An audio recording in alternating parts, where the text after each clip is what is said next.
21 podcast mulai. Bismillahirrahmanirrahim.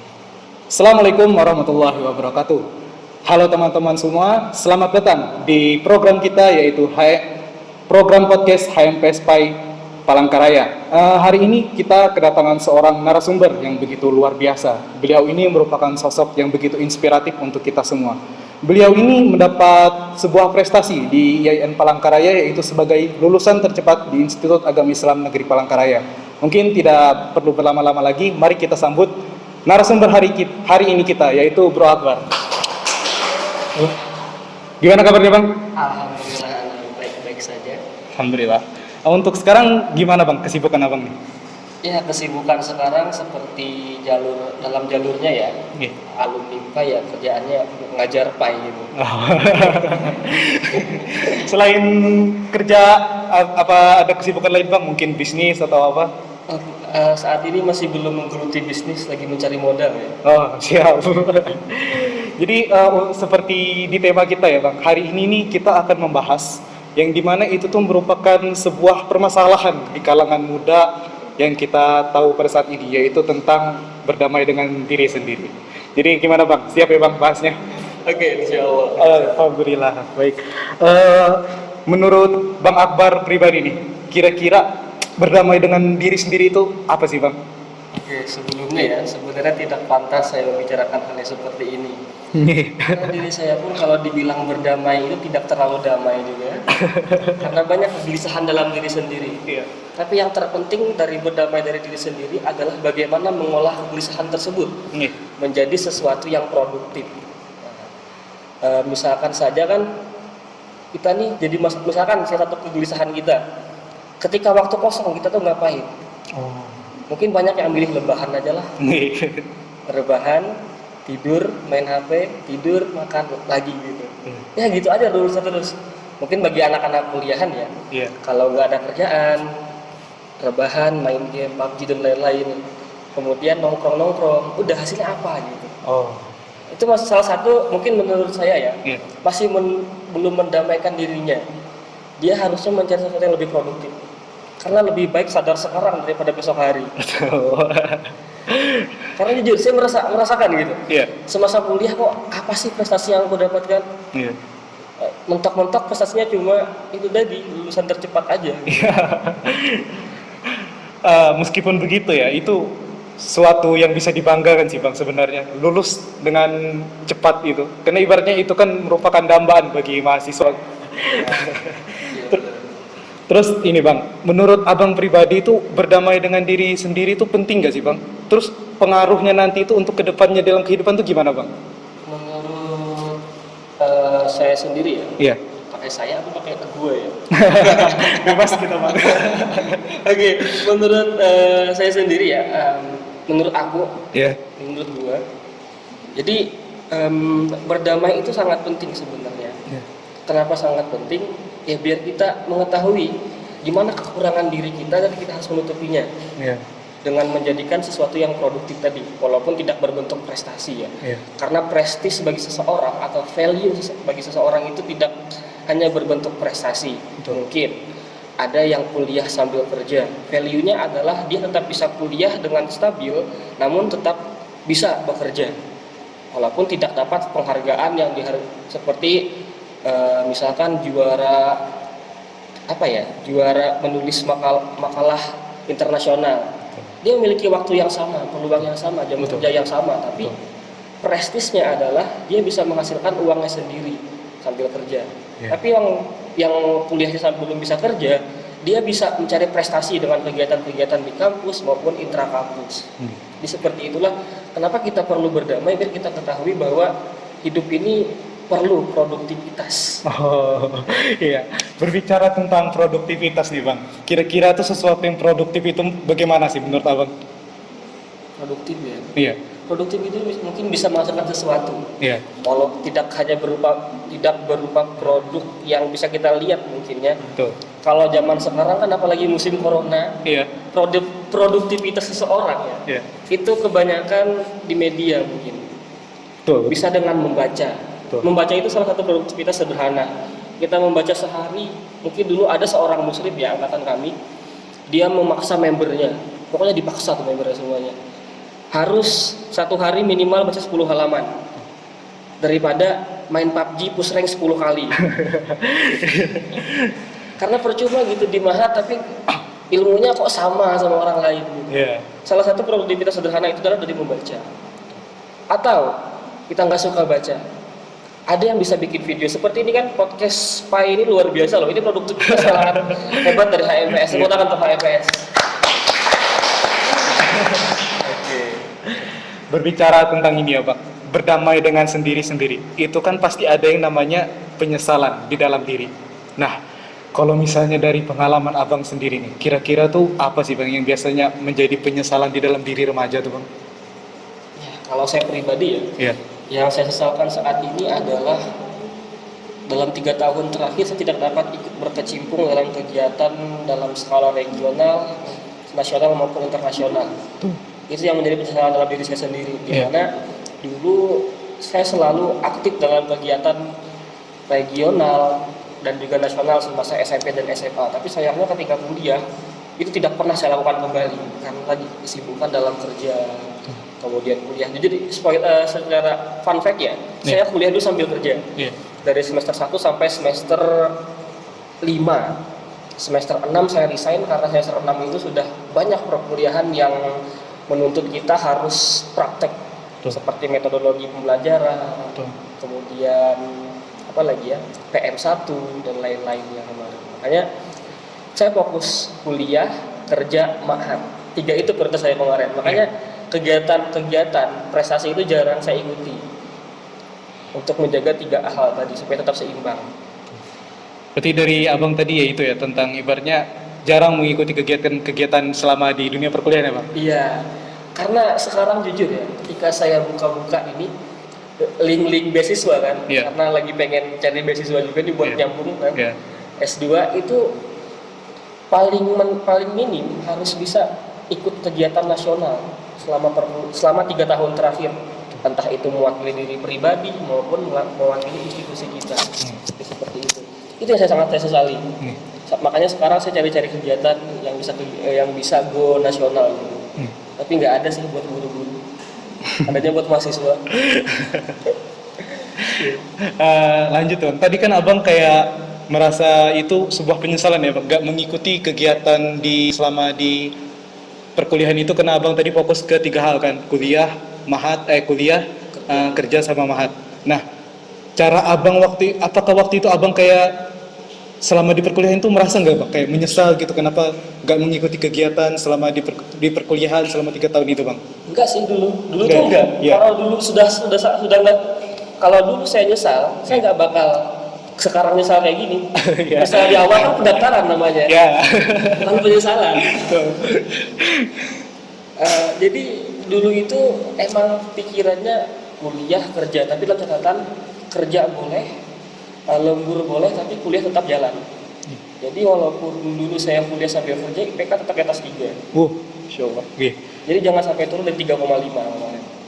Itu prinsipnya. Oke. Gimana tuh Bang cara Abang tuh supaya IPK tetap di atas 3,5, sedangkan di luar itu kan Abang nih sibuk nih dengan kerja dan juga mahat. Nah, cara Abang tuh gimana tuh Bang supaya tetap IPK tetap di atas itu? Mungkin jadi inspirasi bagi kita semua nantinya.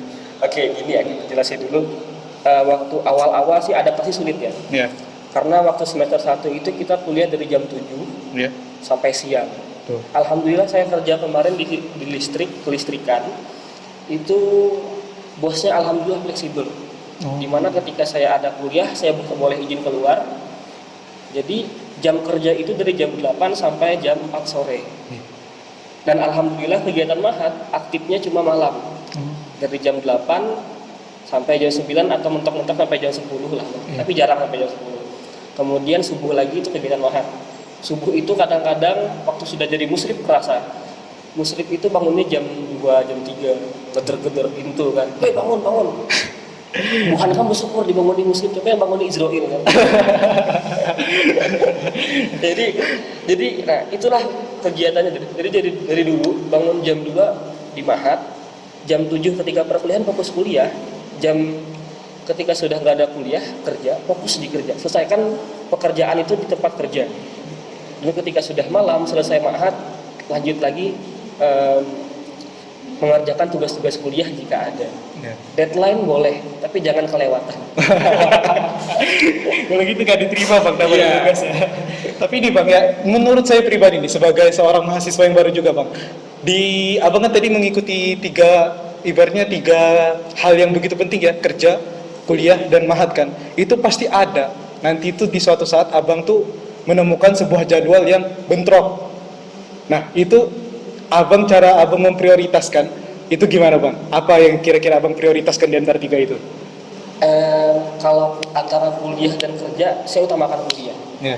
Kalau kuliah dengan ma'had, kerja dengan ma'had, saya utamakan kerja. Kenapa tuh? Nah, karena sesuai urutannya kan, kuliah, kerja, ma'had. Oh. Ma'had ini prioritas ketiga. Iya.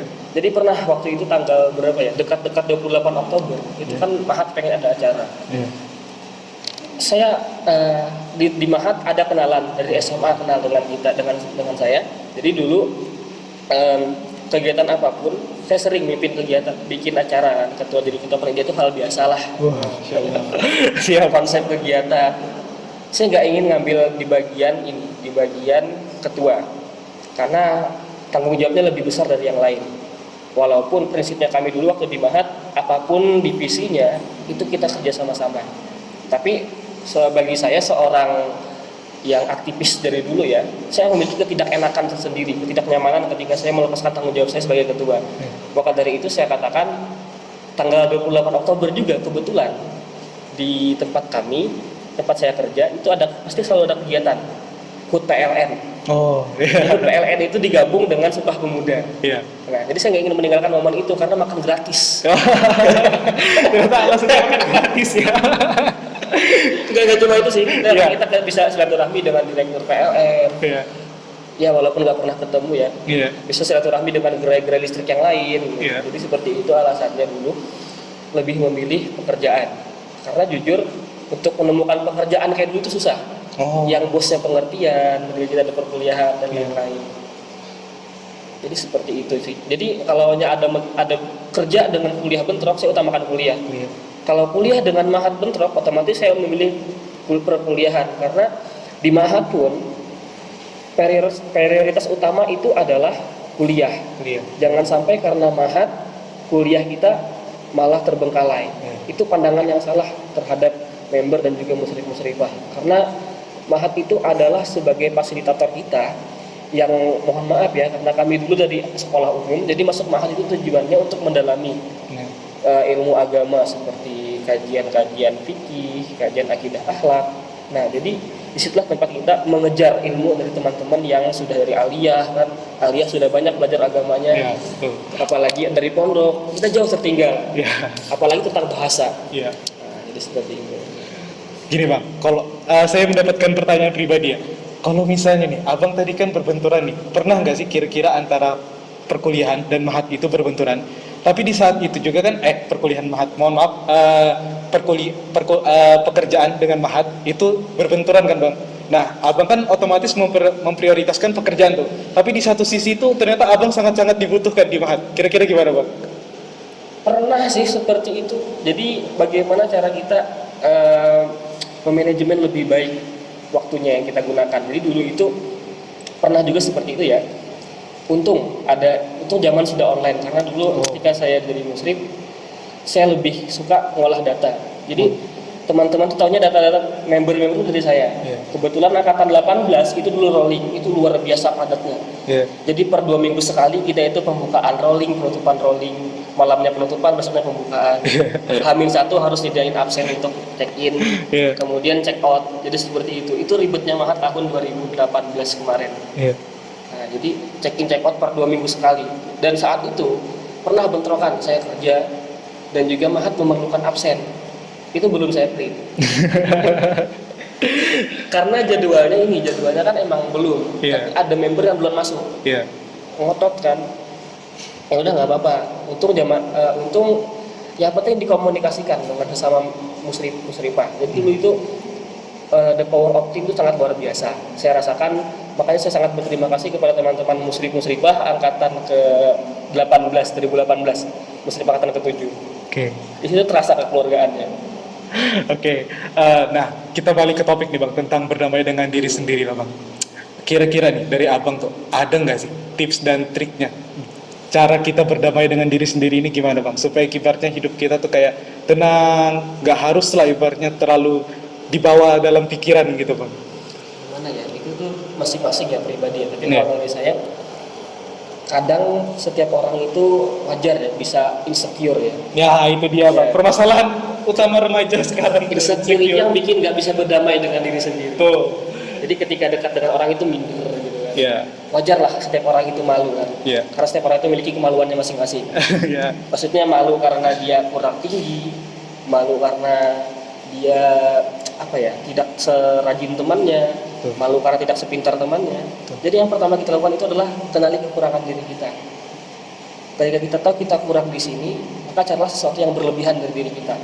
Apa yang menjadi kelebihan kita? Misalkan saya kurang dalam materi-materi yang apa ya, kurang dalam memiliki kekurangan ketika berbicara kepada orang banyak, misalkan. Tuh. Tapi saya memiliki kelebihan dalam eksak ketika menghitung-hitung. Iya. Bisa jadikan itu hal yang menonjol. Karena zaman sekarang kalau orang-orang eksak itu biasanya silahkan tulislah karya ilmiah dalam bentuk PTK, apalagi guru-guru ya, pasti Iya. kita akan belajar di PTK, Iya. penelitian tindak kelas, itu akan belajar bagaimana cara menghitung statistiknya. Nah, jadi silahkan kita kenali kekurangan kita, kenali juga kelebihan kita. Tapi kadang karena di luar insecure ya, Ya. yang kelebihan itu tertutupi oleh kemaluan tadi, maksudnya Iya. yang di-insecurekan tadi. Iya, Nah, betul. maka dari itu sebelum kita berdamai ketahui kekurangan kita, dan juga jangan selalu minder dengan apa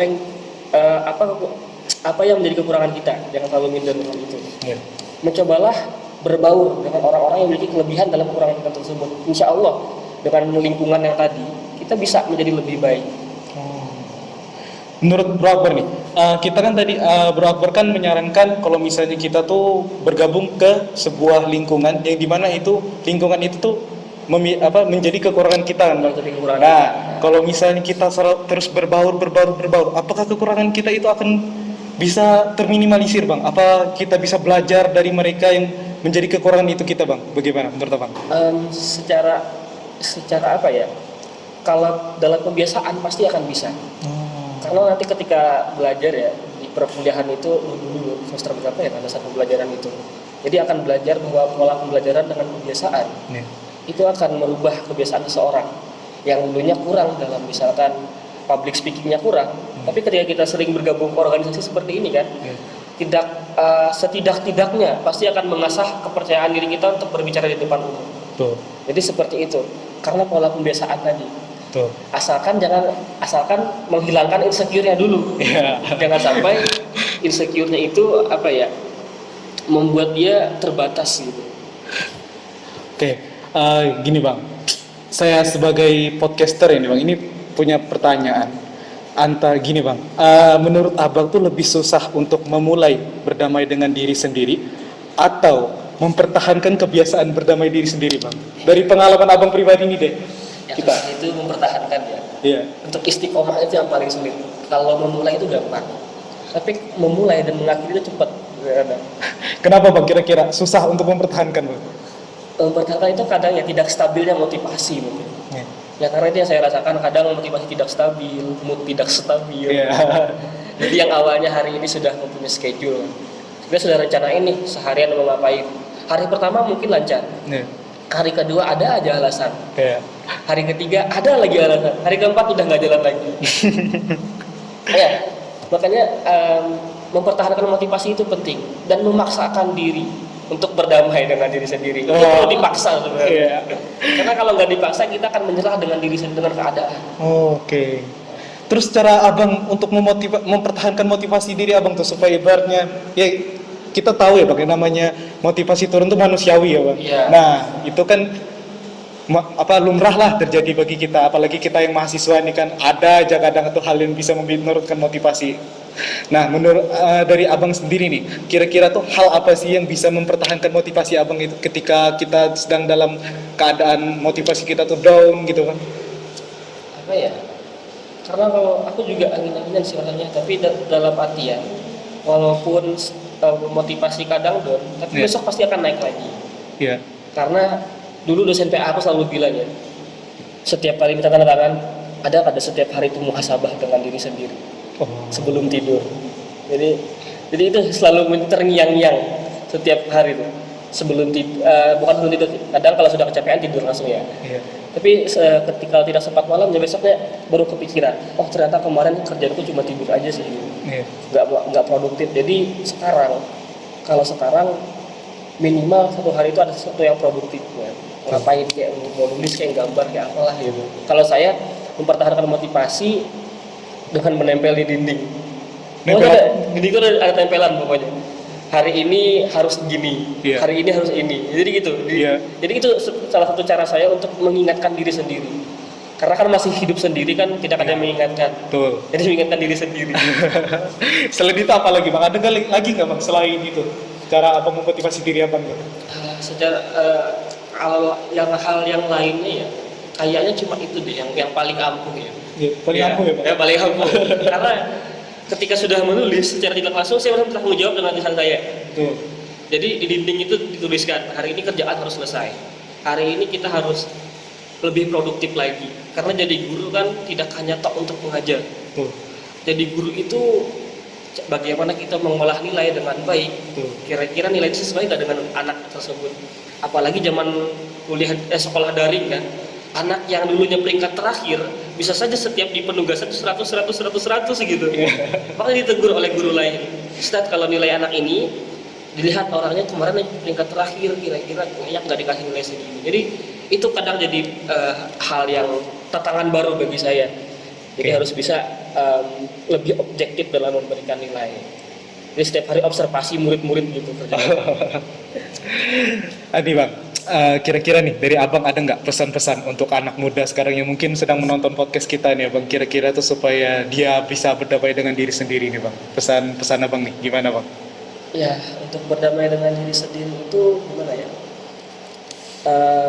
Kalau katanya Andovi dan Jovial dan Loves ya. Iya. Oh. Karena kita penikmat YouTube ya. Iya. Jadi buatlah karya kalian dan produktiflah. Nah, jadi kita itu harus produktif ya dari sekarang, jangan nunggu besok. Karena besok kita nggak tahu hidup apa adanya lagi. Ya. Kita itu perlu produktif karena apa? Kalian akan menyesali ketika kalian sudah berada di luar lingkaran perkuliahan. Ini untuk anak kuliah ya. Apalagi kalian yang memiliki cita untuk S2. Maka dari sekarang produktivitas diri kalian harus ditingkatkan, lebih produktif lagi. Bagaimanapun caranya, entah dengan cara menulis, menggambar bagi yang suka menggambar, kemudian berorganisasi itu penting, nggak apa-apa. Jadi gunakanlah waktu kalian dengan sebaik-baiknya. Jadi kuliah jalan, prestasi jalan. Yang kerja jalan, kuliah tetap stabil. Jangan sampai karena kerja ya, mau gojek Pak, makanya karena urus skripsi ya. Salah ya. Itu. Karena ibaratnya kalau misalnya dia kerja tuh kayak tadi kan gara-gara gojek skripsi gak jalan, berarti dia sudah menyalahkan ya Bang? Iya, karena kebanyakan kendalanya ya. Kalau di semester ini kan masih semester berapa nih? Semester 4 ya? Semester 2 saya beri. Semester 2 ya? Semester 2. Nanti ketika sudah naik ke semester 6, 7 itu banyak godaan-godaannya. Entah ekonomi keluarga. Jadi di situ kita akan melihat bahwa dari angle-angle yang lain, mahasiswa itu kesibukannya bukan hanya kerja, bukan hanya belajar saja. Ada yang kerja untuk memenuhi kebutuhannya masing-masing. Karena semester 6, 7, 8 itu banyak pengeluaran dari KKN, PM dan lain-lain. Iya, betul. Tidak langsung itu membuat kalian mengeluarkan sepeser rezeki kalian untuk ke sana. Dalam artian KKN kan perlu ibaratkan kalau mau programnya jalan, kadang kita patungan. Itu demi program kita dapat nilai yang baik gitu. Karena KKN itu 4 SKS ya. Iya. Jadi kalau kita dapat nilainya rendah itu sangat mendownkan nilai. Jadi seperti itu. Sudah belajar kan buku monitoring bagaimana cara menghitungnya? Aduh. Oke, mungkin dari yang Abang jelaskan tadi bisa kita dapat simpulkan ya Bang. Kalau misalnya untuk berdamai dengan diri sendiri itu, yang pertama itu muhasabah diri ya Bang. Caranya tadi muhasabah diri gitu kan. Habis itu juga melihat yang dimana perlu yang diprioritaskan ya Bang. Oke, mungkin sekian ya Bang podcast kita pada hari ini. Mungkin lain kali kita bisa duduk bersama lagi di sini membahas tentang hal yang lain ya Bang. Oke, terima kasih kepada Abang Akbar. Terima kasih kepada teman-teman semua yang telah menonton podcast kita pada hari ini. Semoga apa yang telah dijelaskan oleh Bang Akbar dapat menjadi ilmu baru kita. Terima kasih. Wassalamualaikum warahmatullahi wabarakatuh. See you and goodbye.